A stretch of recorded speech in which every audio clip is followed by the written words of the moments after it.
All of us are here for a session which is very much pertinent in 2025, and in fact it's a pleasure to welcome all of you today to this insightful panel discussion, and the topic says employer branding for the digital workforce, AI driven strategies to attract and retain talent. So I am also using a digital method only. I remember 15-20 years back when we used to moderate such sessions, we used to take a pen and paper and we used to note down. But nowadays, now we also have this default tendency to note down things in our mobile only. Well, as far as this topic today is concerned, in today's hyper-connected and digitally accelerated world, the competition from top talent is fierce, all of us know. And the expectations of the modern workforce are evolving much faster nowadays than ever. That used to happen earlier. And from flexible work models to a purpose-driven culture, today's employees are no longer just looking for a job. If we talk of Gen Z and if we talk of everybody, they are looking for an experience. All of us talk of giving a better employee experience to them. And that's where employer branding becomes a game changer. Because in today's generation, if we go for any campus placements, campus recruitments, everybody is looking for a brand name. But what's driving the evolution of employer branding today? That is, the answer lies in data, automation, and most importantly and increasingly the artificial intelligence. Organizations now have the tools to personalize, candidate experiences. So many tools are available nowadays. Analyze the employee sentiments in real time, and even we have methodologies to analyze the employee, attrition as well, predict attrition as well. But all we do nowadays with the help of AI. So how do we effectively use AI to attract, engage, and retain the digital workforce without losing the human touch? That is very important. Whatever we do, and we are people from the human resource fraternity, whatever we do, human touch should always be there. How can we build a brand that resonates across platforms and generations? To explore these questions, we have brought together a panel of thought leaders and practitioners who are at the forefront of this transformation. Together, all of them, they will share practical insights, real world examples and bold perspectives on how AI is reshaping the employer branding strategies for a future ready workforce. So let's dive into this exciting conversation, and to get us started, we have us with the esteemed panel. Starting from my left is Miss Shagorika Kantharia. She is the head of HR and coach for Reduce City India. So can we have a big round of applause for Shagorika madam? Beside Shagorika, we have Arpita Pamnani, the Vice President HR for Axis Bank. Beside Arpita, we have Mr. Pawan Prasad Srivastava. He is the Group Head HR and Admin, BDR Pharmaceuticals. And last but not the least, we have Alapini Deshmukh, correct? Alapini. She is the HR leader, Human Capital and Technology Enable, CSR, Diversity and Belonging LIA, Sustainability, Upcycling and Wellbeing Evangelist for eClinical Works. And myself, Arnab Basu, I am the Vice President HR for Nuvoco Vistas Corporation. We are into manufacturing of cement. Durogard is the brand name. So, well, I'll not delay much. I'll just jump on to the first question. The first question, I'll start with Shagorika madam only. How do you balance innovation with consistency in employer branding, especially when digital tools change every few months? Yes, digital tools changing every few months is a concern, and you never know, which is the best tool to kind of, take, right? But however, whenever the organizations are deciding to invest in a digital tool, there's a lot of study which they do it, right? And also investing in digital tool is huge investment. It's not, it doesn't come cheap, and you have to also look at which business objective or a challenge that this digital tool is helping us solve, and how is it sitting in my workflow, basically, or is it a completely different overhaul? Yeah, if that is the thing, then what is my employee capability? Do I, do I need to hire from outside, or do I need to build, upskill my existing team members? And creating any digital tool, any automation, creating a big, buy-in from the stakeholders is very, very important, according to me. Otherwise, you might have the best of the tools and it may fail, right? So some of the things and how do you sustain? The next question that you had was that how do you sustain while doing new things or innovation? Innovation is important. I think nothing else has taught us better than what happened in COVID, and we had to overnight do things digitally. It is important, no doubt, but we, in our organization, we go, we take a measured step. We don't decide to change everything overnight kind of thing. We pick up 2 processes and work on it. Work with we have an incubation cell called Special Projects, where we have the IT and the other stakeholders where the implementation is going to happen. They work on it. They develop the entire product, and it is tested. And when we run the module, we do it parallelly with the existing module, so that any hiccups which is coming, we are able to erase it. And once we see that it's sustaining itself, we go. Yeah, in this, the whole thing is human behavior change, which takes a lot of time. This is only can to happen through communication, training them, and then at least we have seen that success. Yeah. So I think there are 2 parts to the question. One is the automation, digitization, AI part, and the other part is the employer branding. I think if we break it down into 2, employer branding is about the essence of the organization. Your tools might change, which means today you're wearing your specs, tomorrow you're wearing your sunglasses, third day you're wearing your lenses. But what you see is what matters, and that's where the employer branding part comes in. You'll always see that organizations are very particular about the exact tone of color that's used. You can't just pick up a logo from Google and use it. Why? Because that exact color represents the brand. Similarly, the vision, mission of an organization represents the brand. Whatever you do, the channel changes. And why does the channel change? Because the need is changing. I think I can see a lot of millennials here. And you would, we millennials, we are of a generation where we saw Orkut coming in, and all of a sudden it changed into Facebook. Today there's a lot of reels which are more appealing than anything else. So obviously, if you want to reach out to the audience, your target audience, you have to keep on evolving. Tomorrow something new might come in. You have to keep on evolving there. Good thing is, compared to a time when we would have the HRMS implemented in the office, you would have like some 2-3 years you will take to implement it, and then all of a sudden the technology changes. You have to then move into something else. Because of SaaS, a lot of things have changed. It's very easy to plug in a lot of things. And the digital platform, there is a lot of information available right now, which means if you have a certain target audience, the flexibility is there. But we have to be very, very mindful that in all that flexibility, the recall value still has to be the same. Your EVPs are your main essence. If you want to attract a candidate, the candidate is not just about he or she seeing something. It is about he or she understanding the value that you're trying to project.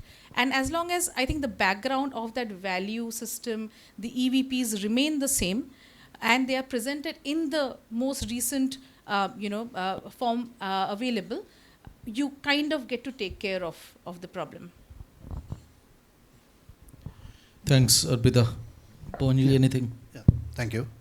So, see, what we are discussing about here is 2 parts of it. One is the branding. The other one is the technological landscape that is changing almost every day.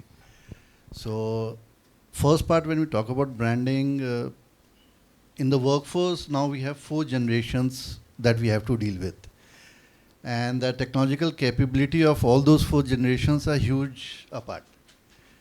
And you cannot only focus on millennials and then work your platforms and systems as per them, because all your senior folks are at a different technological level.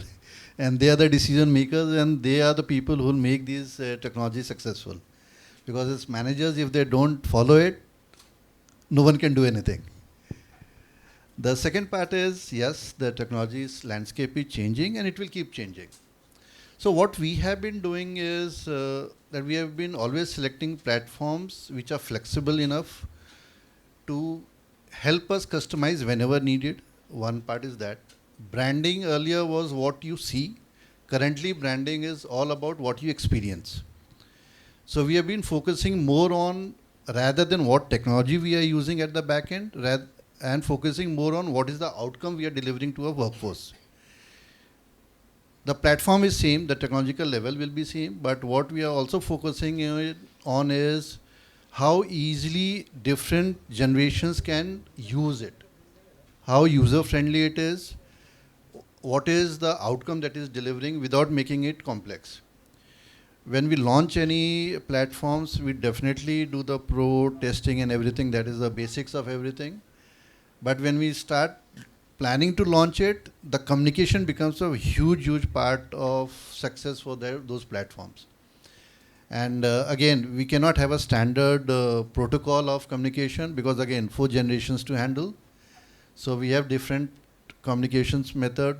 We even go to reels, we even have short videos, we even have classroom sessions, we even have one-to-one sessions, to ensure that the objective with which we are bringing this platform is delivered and made usable to the users at the end of the day.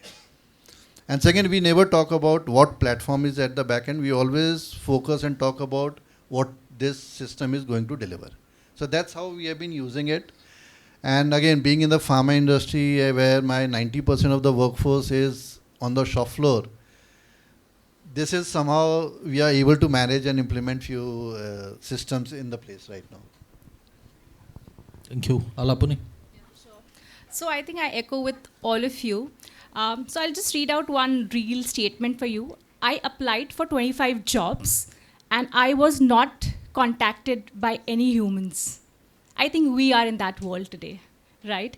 Right from, you're deriving your CVs to shortlisting, to somebody telling you, we are not facing humans and still we are talking about branding, right? I think that's the dichotomy where we are dealing with innovation. And I think for me, the word balance, I do not resonate much, but it's going to be the amalgamation of both because they are interconnected. Because if you have to have innovation, we'll have to have that balanced, instead of a balanced strategy, accommodating both of them. So it's rightly like a flying a kite where the winds would be turbulent, they would be changing, but you still have to go on, right? And if I have to give you an analogy, the tools will come on, right? The one probably, you are at the UAT state of your one tool and you might get onto your another tool, right? And that's the way that we are looking into technology today. Having said that, I think, as you rightly mentioned, the EVP is at the core of any organization, right? And how does that resonate to your brand, to your culture, especially, right? Because that would resonate. What kind of branding would you do end of the day?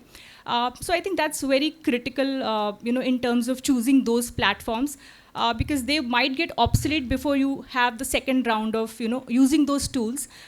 Second is how relevant those are in terms of the inclusion part of it, right? Today we are talking about a workforce of different genders as well, right?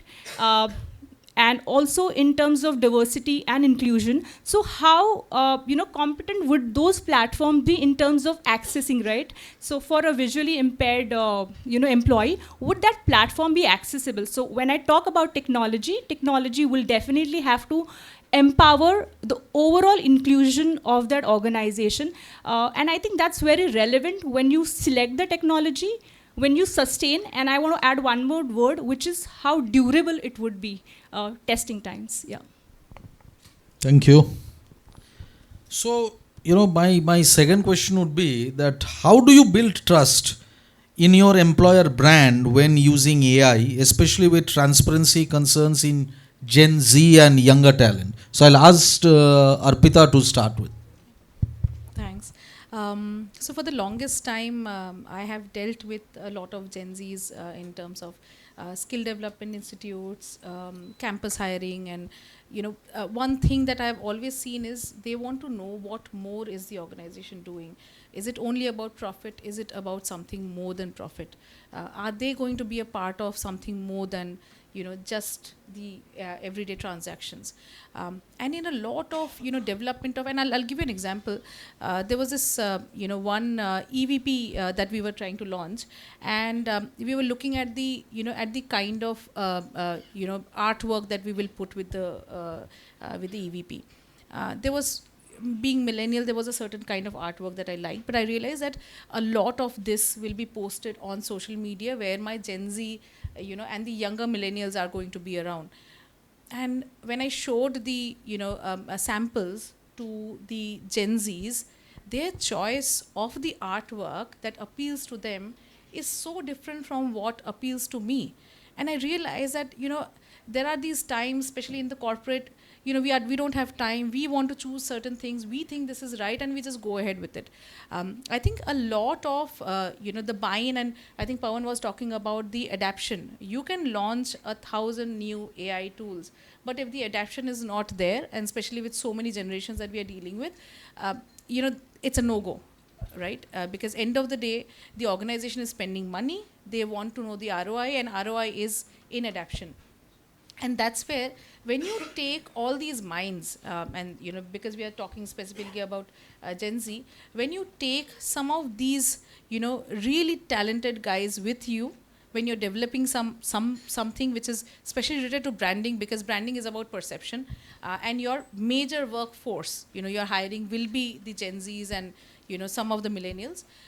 It's very important to take their perspective into account. And when you do that, and you have to really kill your ego and understand what they are talking about. And you might know a lot, but they know what is new. If you do that, I think there is a lot of value that you can bring out from anything that you're wanting to launch new. Maybe you.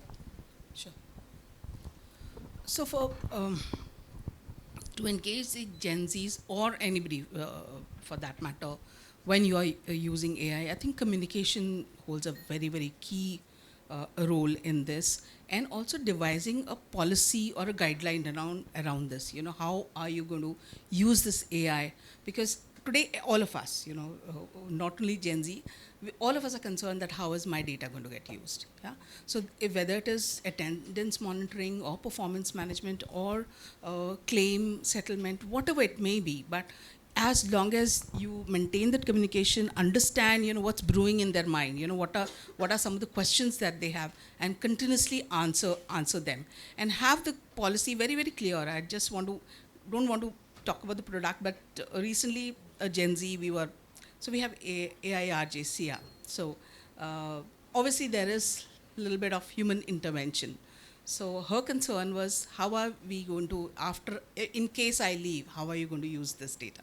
So very, very clear that what remains with us and what gets deleted or goes out, I think will give that confidence, will give that, build that trust that organization, if they are using AI, how are they storing, how are they safeguarding, what happens if there's a leakage, what kind of treatment the organization would do, I think will build the trust. The transparency basically will build the entire trust. So again, I completely agree with what you all have said. There are a few initiatives which we are doing currently is because not only Gen Z, even we are concerned how our data is going to be used, right? Because right now we are sharing all our family details, all the personal details, Aadhaar card, PAN card. If it goes in someone's hand, we don't know where it will lag to. So there are a couple of things which we are doing. One is that during induction, we are very openly doing a session on data integrity and data privacy and how we are treating it. how we are ensuring that data leakage doesn't happen. In terms of data leakage, what are the protocols which we are going to follow to ensure that the losses doesn't happen. So that is one thing where people are feeling pretty sure or confident of sharing data. Second is like a very classic example, we launched a very good software thinking that we are going to do lots of good work for a sales force, that it will reduce a lot of their paperwork, but it backfired for us. And this I'm talking about in my previous company when we launched this sales reporting system, which was a geotagged. And the perception which got out is, are you monitoring me? Are you keeping an eye on me? Are you expecting that I'll only meet the doctors in their chamber? Will the doctors talk about many things in the chamber in front of other people? So, which was a actual business concept which we missed while launching it. And that was a learning for us. It's not only about getting the best software, it's also about having something manual to ensure that the business continuity happens. Because there are lots of things which is not only on black and white, it's also on gray. And data doesn't capture gray. So you have to build in that flexibility. And these days, not only Gen Z, no one wants to be monitored and kept an eye on. What should we focus on is the end deliverables. As long as my sales guy is going and getting me the business at the end of the month, I don't care whether he meets 5 doctors or 6 doctors or 10 doctors.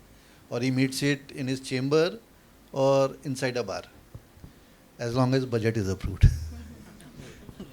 So these are the few things which we are doing to build trust. Definitely that was a learning for us, and after that we changed our communication that we are not monitoring you. We stopped that geotagging also, though we are paying for it, but we are not using it. Because that doesn't solve my purpose. My purpose was to ensure that the reporting happens of what is the order booking, what are the different expectations of the doctor, which we are doing it online. So that's how we are going about it. So I think we are oscillating between a no-cap culture and geofencing and geotagging, if I may say so, right? And I think that's what we as HR leaders will have to, think about it, because behind every metrics is also a human story, right? So I think when we are deriving those KPIs, I think we'll also have to see the human story of it. And like the way we're talking about trust, I think it would get built up on only when we have consistently been performing, right? And I think that what would matter, even if it's tool or a no tool, when we use that. Yes, but having said that, I think especially in terms of responsible usage of AI, I think those guidelines need to be definitely there in the organizations, because today we are using AI at a personal level, at a corporate level, right? And the hallucination that AI creates is also huge. So today, whatever data gets stored at an organization level will also be hallucinated, right? So I think the responsible usage of AI will also lead to this hallucination, which is a major part. And I think that from a tech perspective, I think that is something relevant for us to how do we deal with that, because end of the day, that also might create certain types of biases when we derive certain decisions from that data. So along with trust, how do we also look into this data patterns will be important. Thank you. So my last question would be to the panel is, how do you balance data-driven insights with human empathy when designing the employee experiences? So I'll ask Alapuni to start. A short answer would be keep the human in loop. Yeah, I think that's what would matter, when we are looking into this. So I think the empathetic approach in terms of balancing would be obviously data will give you signals. Human will give you the empathy and the information. Now, how do you integrate this both of? Because I cannot live away without data, right? Because what gets measured gets done at one point of time. And what's the human story that you would co-connect? So I can give you a classic example where yesterday there was a scenario of paralysis by analysis of data. And I spent a couple of hours. So we have a wellness forum where I was just looking into the data of the counseling done and the plans done, right? The diet plan done. Now, the counseling data showed that the nutritionist counseled 4 employees, in that day. And likewise, the plan also said. So I found at a primary level, this was a duplication of data, right? And I could have gone ahead and said, just merge this into one line and present that data. Whereas when I took a step ahead, spoke to the nutritionist, I understood that obviously when they're doing counseling, it's just one-on-one, but they spend equally 30 to 40 minutes just to design that plan, right? So I think this is where, you'll have to go and see, as I said, I don't understand balance, but I understand integration, and then you integrate both of them. So that's the way. Yeah. Pawanji?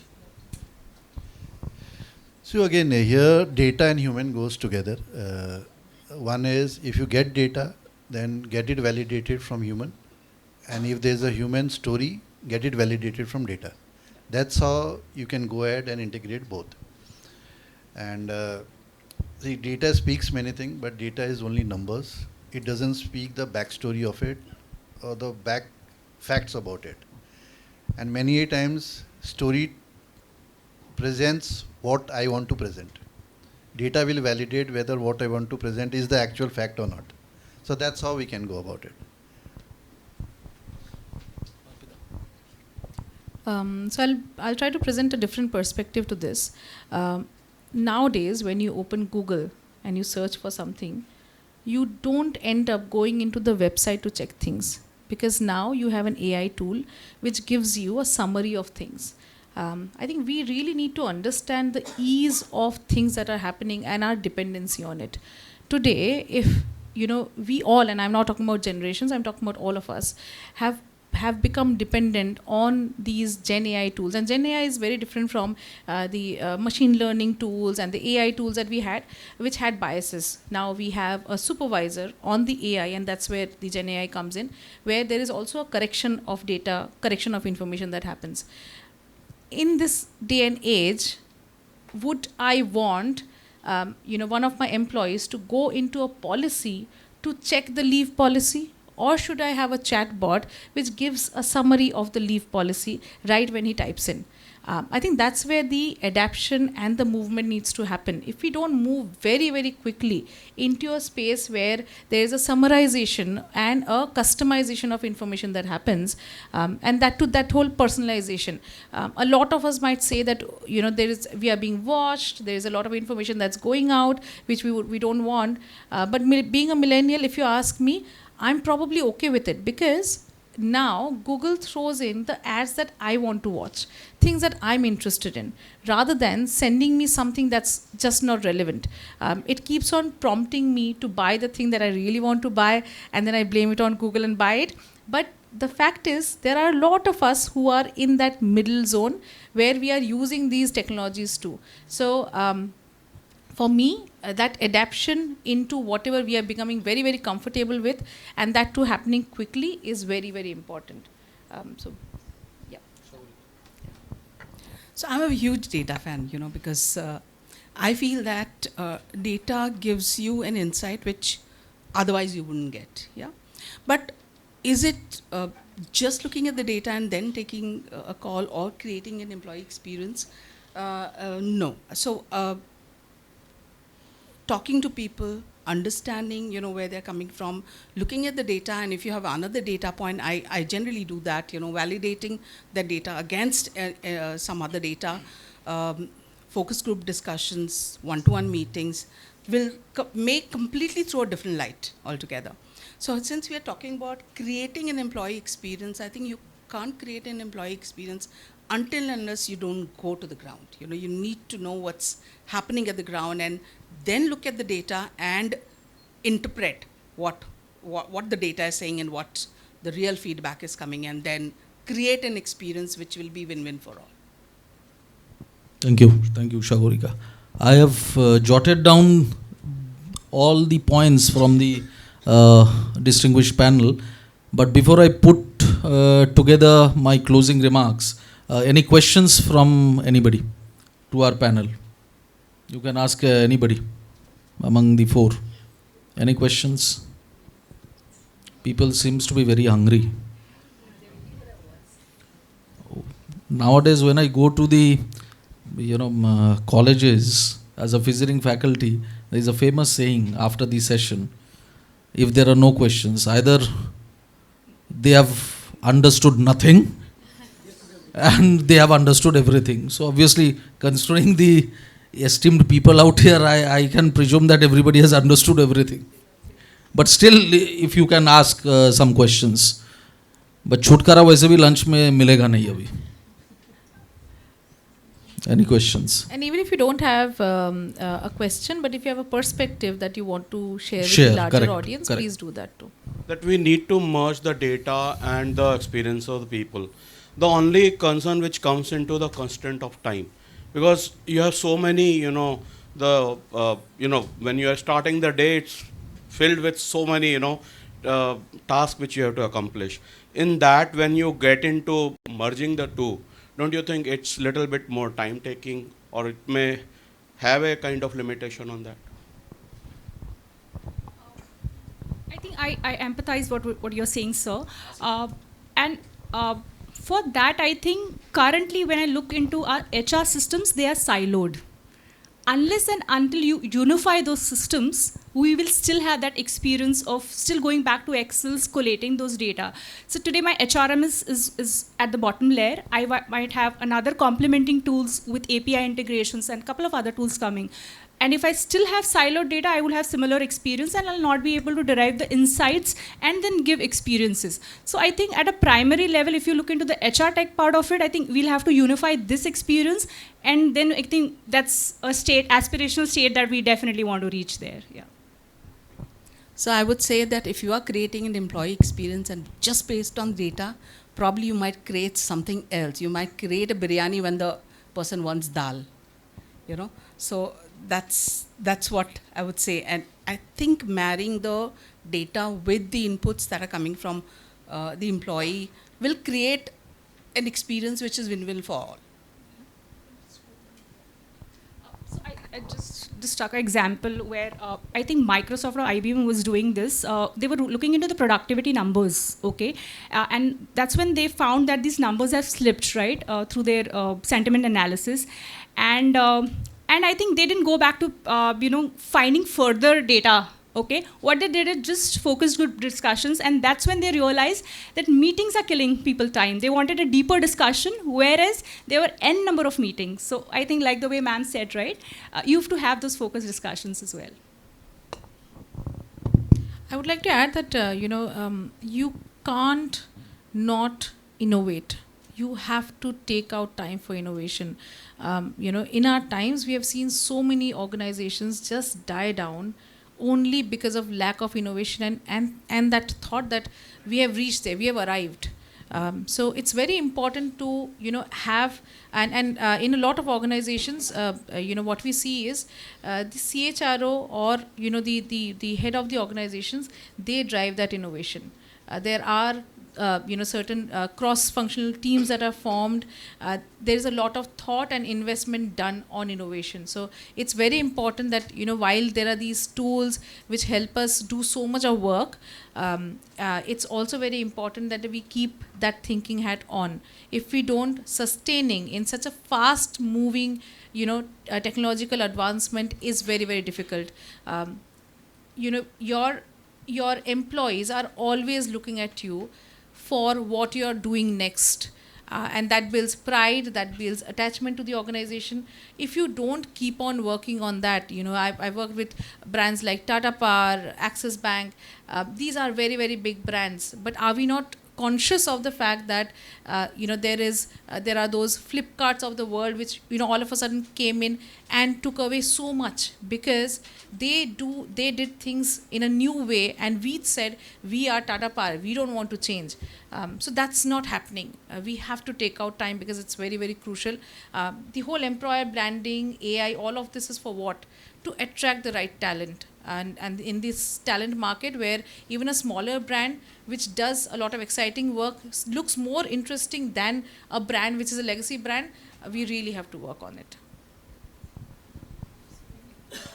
Pawanji, anything? Women empowerment, all the three ladies have spoken. You should be given a chance. I feel the machine should not do everything, otherwise अपना job नहीं बचेगा. थोड़ा सा तो दिन में 1 घंटा निकालना पड़ेगा डेटा एनालाइज करने के लिए.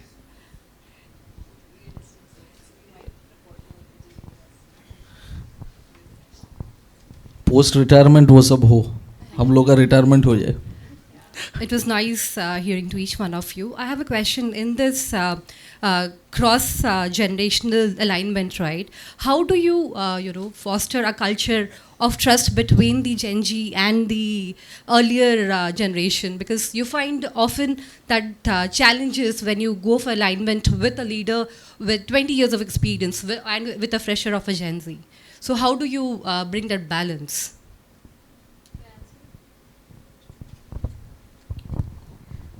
So, this perplexity of generations has been there for over 1,000 years. Every generation thinks that the next generation is, either not good enough, not responsible enough. I remember as millennials, there was a time when there were so many questions asked around, how irresponsible we are, how fickle-minded we are. And all of a sudden, now that we are in our 30s, we become the responsible, the more grounded people, and now Gen Z is the problem. So what we need to understand is, we have all gone through, those generational milestones. It's important to understand that every new generation is bringing something new, something so much exciting, and we should want to work with those generations rather than thinking that, they are not good enough. We, and not only millennials, the previous generations also have been in the same shoe. As long as we understand that in evolution, we are all evolving all together, I think it's an easier thing to crack. See, again, I think one thing will not fix everyone. All the generation will have different parameters. So it's like best to work like a dhaba. Masala bana ke rakho, jisko jo chahiye wahi masala mein bana ke de do. So that's how you deliver. Anything else? Fine. So, thank you all to our esteemed panelists for your thought-provoking insights, and to our audience as well for your enduring participation. Well, today's discussion brought into focus the evolving nature of employer branding in a digital-first world, where attracting and retaining top talent is no longer just about salary or perks, but about purpose, personalization, and people-first experiences, which obviously will be powered by AI-driven technology. We explored how organizations are leveraging data-driven strategies to shape authentic brand narratives, enhance candidate journeys, and foster employee engagement at scales, all while staying true to their core values. That should not be changed. As we move forward, one thing is clear: AI is not replacing human element. It's augmenting it.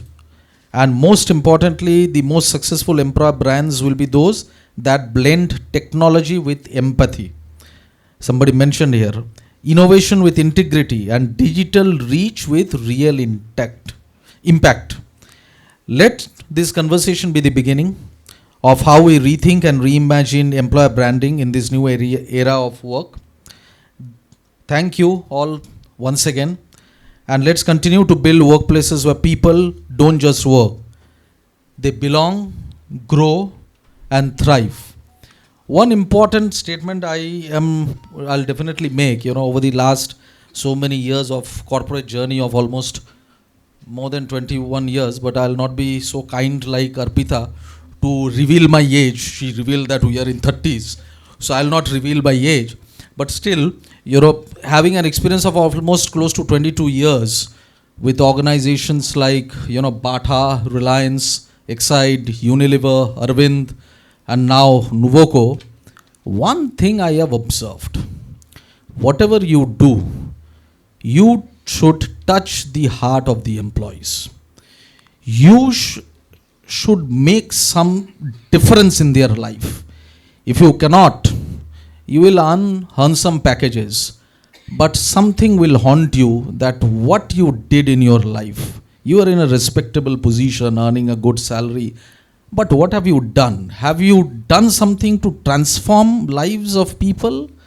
This should not haunt you after 60. So at least whatever be the core values, be kind enough and touch the heart of your employees. That's very important. Thank you. And I need this gentleman from next time when I am the moderator. He's all the best. Really, काम कर गया. Thank you. Thank you so much. Give them a big round of applause, guys. Well, thank you.